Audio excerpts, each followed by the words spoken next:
Pues tenemos que seguir hablando de los datos del paro que corresponden a Medina del Campo y a la comarca. Hay que decir que a fecha de 30 de septiembre, Medina del Campo contaba con 1.991 parados, que el paro ha aumentado en 11 personas. Y si nos vamos a la comarca, pues a fecha 30 de septiembre, 3.264 parados. Aquí ha bajado, se ha reducido en 7 el número de parados.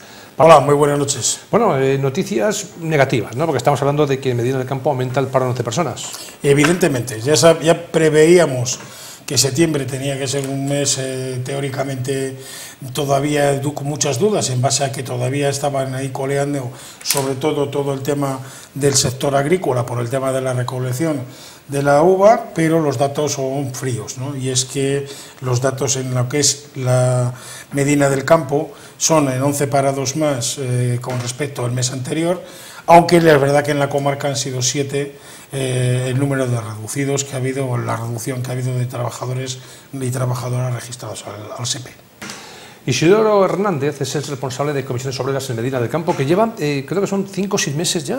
Del 16 de febrero. Desde febrero hasta ahora. ¿Qué le está pareciendo este movimiento de datos que tenemos en Medina? ¿Es lógico, normal, como el resto de la comunidad o no? Bueno, pues curiosamente hay un elemento que llama la atención. En los últimos 3 meses, y alguna vez ya lo hemos comentado cuando hemos estado haciendo la información, no siempre la comarca funciona o se mueven los mismos parámetros que en el conjunto del Estado. Es decir, mientras en el ámbito de la comarca hemos bajado un 7, en el conjunto del Estado, tanto en Castilla y León como en el ámbito estatal, el paro ha sido importante. No hace falta más que tirar de hemeroteca y ver la información que salió a primeros de mes, ¿no? O al contrario, el incremento que ha habido a nivel de todo el Estado y en Castilla y León, fundamentalmente con la afiliación en la Seguridad Social, es muy motivada a la incorporación de los profesores a todo el sector educativo, que sabéis que hay una altísima rotación casi de fijos discontinuos. Bueno, pues curiosamente Medina es justo al contrario. En vez de crecer en afiliación, hemos perdido 200 un afiliado menos a la Seguridad Social. Por eso digo que Medina del Campo sí que me llama la atención, porque es verdad que en los últimos 4 o 5 meses esta paradoja de bajar el desempleo y a la vez de bajar la afiliación y ir al contrario que el conjunto de la comarca y del Estado, pues no es algo raro, porque sí ha pasado ya 3 o 4 veces, como digo, en los afortunadamente 8 meses que llevo trabajando con la gente de Medina del Campo, que es un placer. En Medina del Campo, 1.991 parados, 11 más. ¿A qué se debe? ¿Que un sector como es el sector servicios, una vez que finaliza el verano, por ejemplo, tiene más pues es evidente, parados? Es evidente que el sector servicios es uno de los elementos, motores que más han tirado a la baja en el tema del desempleo. Es decir, y sobre todo el sector agrícola, ¿no? Es decir, el nivel de contratos no realizados en el ámbito de Medina del Campo, ha habido un dato importante en el sector agrícola, que en torno a un 20% que han sido los que se han decaído en el tema de la contratación, y por otro lado, lógicamente, el tema del sector servicios, porque no se nos tiene que olvidar. Es decir, Medina tiene 2 tirones importantes en afiliación y en contratación, en el tema de la Semana Renacentista y la Semana de Ferias de San Antolín, y ahí todos esos contratos que se generan con temporalidad vuelven otra vez al ciclo lamentable del desempleo. Estamos finalizando el mes de octubre, estamos ya en esa última semana. Yo no sé si desde comisiones se está notando que puede haber más parados este mes de octubre o no. Sí, la sospecha que tenemos es que octubre y noviembre son 2 meses que tienen una tendencia natural a aumentar el desempleo, mientras que en el cambio de diciembre la tendencia es que se mejoren los datos, fundamentalmente porque el sector servicios, en este caso comercio, suele tener un tirón importante. En ámbitos autonómicos o estatales se habla de crecimientos que el sector comercio puede asumir cifras de contrataciones de 2 cifras, que es importante. Es verdad que son de campaña, pero lo normal es que octubre y noviembre sean malos. Y espero equivocarme, pero la sensación que tenemos es que los datos van a ser, ya no digo malos como ahora, que en el caso de Medina son malos, y en la comarca, entre comillas, relativamente buenos. Creo que van a ser malos en la comarca y en Medina del Campo. Estamos hablando de una cifra de esos 1.991 parados, y yo siempre digo, hombre, todo lo que sea rebajar de 2.000, bienvenido sea, que no aumente de esa cifra. Y ya cuando nos marcamos rebajar 2.000, ahora pensamos todavía pues que lleguen a los 1.900. Yo no sé, ¿hay una sensación de que estamos saliendo de la crisis, que va a aumentar el empleo en Medina del Campo y en nuestra comarca o no? Desgraciadamente estamos en una economía que está creciendo al 2,5. Estamos en niveles de crecimiento previos a la crisis del 2008. Pero la realidad de contratación no es esa. Desgraciadamente no es esa. No estamos creciendo en la contratación, sino que estamos en niveles de contratación posteriores a la crisis. Por lo tanto, va a ser difícil que lleguemos a esa cifra de los 1.900 trabajadores fuera del desempleo. Sobre todo porque hay un dato que es referenciado, y es lo que decíamos en nuestro comunicado. Es decir, todo dato comparativo de desempleo tiene que llevar un doble análisis. Las cifras de gente que deja el registro del SEPE, pero por otro lado la cifra de afiliación a la Seguridad Social. Aquí nadie en este país trabaja, tiene una actividad económica si no está dado de alta en la Seguridad Social. Y el hecho de que la Seguridad Social esté perdiendo afiliación, eso es un dato que preocupa, ¿no? Que preocupa como para que esto tenga tendencia hacia alta. Esto sin contar algo que llevamos los sindicatos denunciando desde hace tiempo, y es que lo que no puede ser es que este país se siga moviendo en el 94-95% de la contratación temporal. O sea, es verdad que hay campañas que son puras de contratación temporal, lo decíamos antes, ¿no? El tema de la semana renacentista es lógico, o el tema de la recogida de la uva es un contrato temporal, pero no puede ser que todos los contratos, en un 95%, en los 2.000 contratos que se han firmado, sean todos de carácter temporal. O sea, hay un problema de abuso, iba a decir de uso y de abuso, pero de las dos cosas, de uso y de abuso del contrato temporal. Y eso lo que hace es que cronifica el paro y cronifica la pobreza, desgraciadamente. ¿Es posible que haya empresas, por ejemplo, que antes eran 10 trabajadores, con el tema de la crisis se bajó a 8, se ha sacado adelante el trabajo y dicen, bueno, si con 8 solventamos el problema, ¿para qué vamos a contratar a 2 personas más? Y ya hay buena repercusión económica en la empresa, pero no quieren contratar a la gente. ¿Puede ser el caso o no? Sí, se puede dar el caso, fundamentalmente porque lo que desde los sindicatos estamos detectando es el aumento de las horas extraordinarias. En muchos casos sin pagar, que también, ¿no? Pero es verdad que están aumentándose las jornadas de forma falsa con el conjunto de los trabajadores. Eso de las 8 horas de trabajo, 8 de descanso y 8 de ocio, que se reclamaban a finales del siglo XIX en Chicago y que hubo varios muertos, pues curiosamente en el siglo XXI, pues esto parece una quimera, ¿no? Todavía lo de 8, 8 y 8. Bueno, pues en este caso lo que sí se ha comprobado con el tema de la crisis es que se ha aumentado mucho el tema del trabajo, pero el trabajo no remunerado, es decir, en exceso de horas extraordinarias. Y eso lleva a que no se contrata personal, porque de alguna manera lo estamos supliendo. Y hay miedo, y la gente trabaja porque hay miedo. Isidoro, y de las 11 personas que han perdido el empleo en Medina del Campo, ¿cuántas son mujeres, cuántos son hombres? ¿O al 50% más mujeres, más hombres? Bueno, los datos exactamente de esas 11 personas no lo sé, porque no, lógicamente esa información no la da el desempleo, pero sí que te puedo decir que de los 1.991 hay un problema de cronificación, y es que prácticamente 1.000 corresponden a mayores de más de 45 años. Y de esos 1.600, casi 700 son mujeres. Con lo cual el problema de la cronificación en un colectivo importante y además femenino se ha destacado.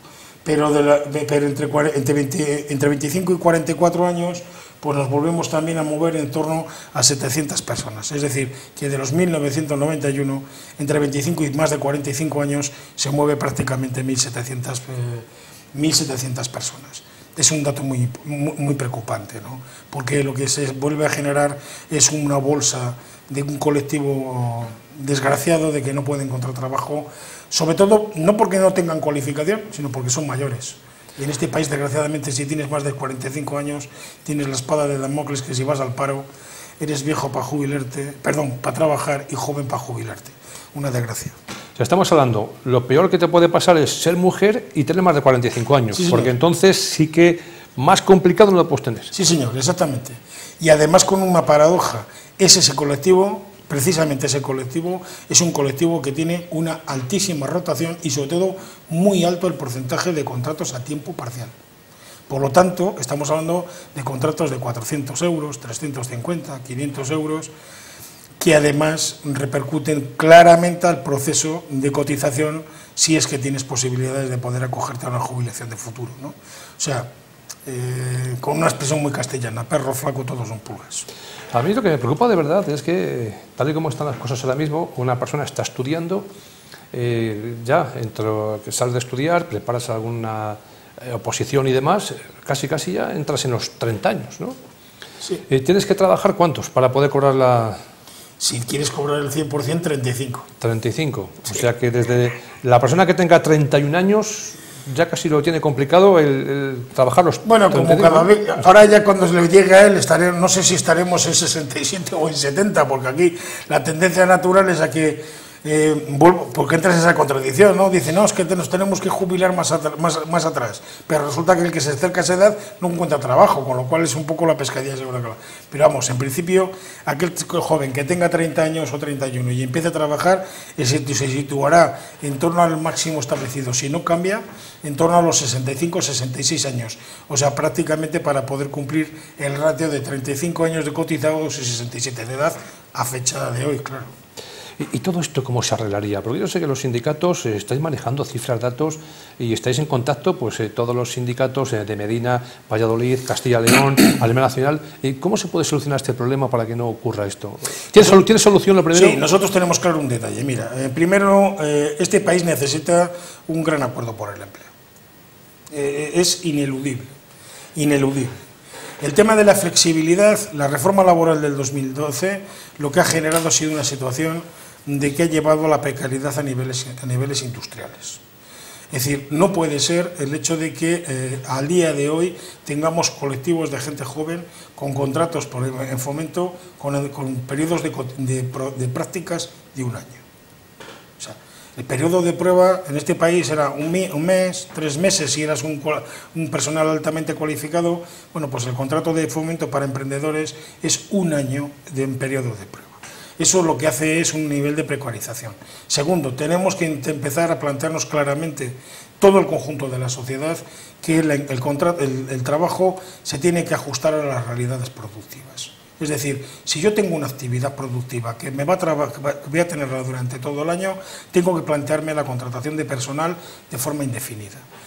Y además digo de forma indefinida, porque es que la reforma laboral que en estos momentos está en el mercado te permite mañana, ante una situación de crisis, poder rescindir los contratos. Ojo, con el mismo nivel de indemnización que tendrían que tener los contratos parciales. Y lo digo porque hay una sentencia del Tribunal Superior de Justicia de la Unión Europea que dice claramente que los trabajadores eventuales no pueden ser discriminados respecto a los trabajadores indefinidos. Por lo tanto, la indemnización es la misma. Pero claro, no es lo mismo estar en una situación que en la otra. Y cualquiera persona me puede entender. O sea, si tú tienes un contrato indefinido, aunque sea pequeño, tienes capacidad, algo que dicen los bancos, tienes capacidad de endeudamiento. Pues de poder comprar un coche, de hacerte una pequeña hipoteca, de comprar, de ser una parte más del nivel productivo de este país. Si eso no lo hacemos, si no entramos en esa dinámica y empezamos a cambiar estas tendencias, este país le espera unos años muy duros. Y además hay un dato que hoy sale en los medios de comunicación de un informe del Fondo Monetario Internacional, un grupo comunista más no poder, lo digo en plan de... Pero hay un dato que es evidente. Se están hablando claramente de que en estos momentos nuestros pensionistas van a tener un problema de pérdidas económicas de aquí al año 2050, con subidas del 0,25. Eso no puede ser. O sea, no podemos seguir en este país planteando que solo lo hacemos por la vía de los salarios. Tenemos que plantearnos la competitividad y ser más competitivos con productos de alto valor añadido. El turismo está muy bien y es una industria, pero no todo es sol y playa. En algún sitio tenemos que fabricar bombillas, tornillos o empaquetar patatas. Lo digo porque aquí tenemos un par de empaquetadoras. Por la zona, ¿verdad? Hace no muchos días, no muchas jornadas, usted acudía a Madrid. Iban a Madrid, sí, concretamente, los sindicatos para tratar el tema de las pensiones, ¿no? Sí, precisamente lo que te estaba comentando. Hemos tenido unas movilizaciones que se han hecho por parte de los compañeros pensionistas de UGT y de las dos organizaciones sindicales a nivel de todo el Estado, con el objetivo de plantear claramente que la reforma última realizada en el 2015 por parte del Partido Popular es insostenible. O sea, el hecho de que tengan que vincularse los posibles incrementos de pensiones a la diferencia entre ingresos y gastos del sistema es condenar a los pensionistas al 0,25. Y eso significa, estamos hablando de pensiones medias en este país de 850 euros. Pero claro, aquí todo el mundo habla del que cobra 2.600, pero que no se olvida que la gran mayoría cobran 700, 800, 850. Si a esas pensiones no le subimos el IPC, su nivel de empeoramiento es importante. Y lo que estamos planteando claramente al Gobierno es que es necesario sentarse a discutir que las pensiones no pueden quedar obsoletas, porque además es un colectivo complicado, porque su único nivel de ingresos es la pensión. Si les dejamos en esa tendencia, podemos acabar teniendo un grupo importante de pensionistas que, además de pensionistas, sean pobres. Y, hombre, hay algunos que han trabajado 40 años, ¿eh? O sea, y aquello de trabajar 40 años para irte a tu casa con 800 euros y que encima cada mes o cada año tu nivel de compra sea menor, es insostenible. Hay elementos de solidaridad que tienen que ser entendidos por la Administración y fundamentalmente por las fuerzas políticas que nos guste, no nos guste, que como los que somos demócratas nos gustan, son los que nos gobiernan. Hace justamente un año, creo recordar por estas fechas, pues estábamos hablando sobre las pensiones, esa bolsa que estaba desinflada y que pues, podía tocar a fondo a la bolsa de las pensiones, que podían peligrar las pensiones, la paga extraordinaria, ¿no?, a los pensionistas. Sí. Y todo esto se ha arreglado, sigue igual que hace justamente un año. Vamos a ver, el problema que tiene nuestro sistema es, nuestro sistema no es un sistema de acumulación. O sea, no es un fondo de pensiones, donde tú vas acumulando el dinero y lo que generas es lo que cobras al final del proceso. Nuestro sistema de pensiones es un sistema solidario, es decir, los que cotizamos ahora estamos permitiendo el que los trabajadores en el sistema que están jubilados puedan cobrar. O sea, y los que nos estamos acercando a la edad de jubilación, lo digo porque ya con 55 estoy más cerca de la jubilación que de tener niños, lógicamente, pues resulta que serán los jóvenes los que tengan que venir. Para eso hace falta dos cosas. Una, que la calidad de la contratación que se genere sea de verdad ajustada a la realidad productiva del país, lo que decíamos antes. Dos, que está muy bien que las organizaciones, que los gobiernos hagan incentivos a la contratación a costa de reducir los costes a la seguridad social. Pero, hombre, yo lo he dicho ya públicamente más de una vez, alguien tiene que pagar la ronda. Sí. O sea, lo que no puede ser es que alguien, tú le digas, no pagas las cotizaciones a la seguridad social, tú como gobierno lo haces y a continuación no aportas la cantidad que políticamente has asumido que tienen que dejarse de ingresar. Es decir, las cotizaciones tendrían que ser absolutamente garantistas. Y eso es lo que estamos planteando los sindicatos, es decir, el fondo de pensiones y la bolsa de pensiones no puede servir para hacer política de Estado. La política de Estado es una cosa y el fondo de pensiones es otra. Si eso se fuera así, nosotros estamos convencidos de que nuestro sistema es absolutamente viable. Absolutamente viable. Sí. Pues tenemos que seguir hablando del tema de lo que nos ocupa esta noche, que es el dato del paro. Hablamos de 1991 en Medina, pero en la comarca 3.274. Aquí 7 personas han encontrado trabajo en toda nuestra comarca. Aquí también, hombres, mujeres, sectores, ¿cómo han salido beneficiados y perjudicados? Pues mira, en el caso concreto en el ámbito de los contratos que se han realizado en el ámbito de la comarca. Como te decía, el ámbito de la comarca se han realizado en números redondos aproximadamente unos 2.000 contratos. Te hablo de memoria porque los datos os los mandé cuando hicimos el comunicado. Y curiosamente el sector, pero curiosamente, como digo, el sector que ha tirado es el sector fundamental contra la contratación, prácticamente equidistante entre hombres y mujeres. Es decir, se mueven en torno a un 50% los contratos que se han realizado entre hombres y mujeres, con esa matización que decía hace un momento, 95% contratos en temporales en los hombres, 96% en las mujeres el contrato temporal. ¿Qué digo esto? No, porque encima en esa zona rural pues parece que lo tiene más complicado todavía encima la mujer. Si tienes más de 45 años, si eres mujer y vives en el ámbito rural, parece que todavía es más complicado, ¿o no? Que sí, en la capital capital que en una ciudad. Sí, pero curiosamente hay un dato que me gustaría aclarar. Es verdad que los datos de septiembre con el tema de la contratación alteran, y me voy a explicar por qué. Hay un sector de las contrataciones que ha tirado de forma importante la contratación, es el sector industrial.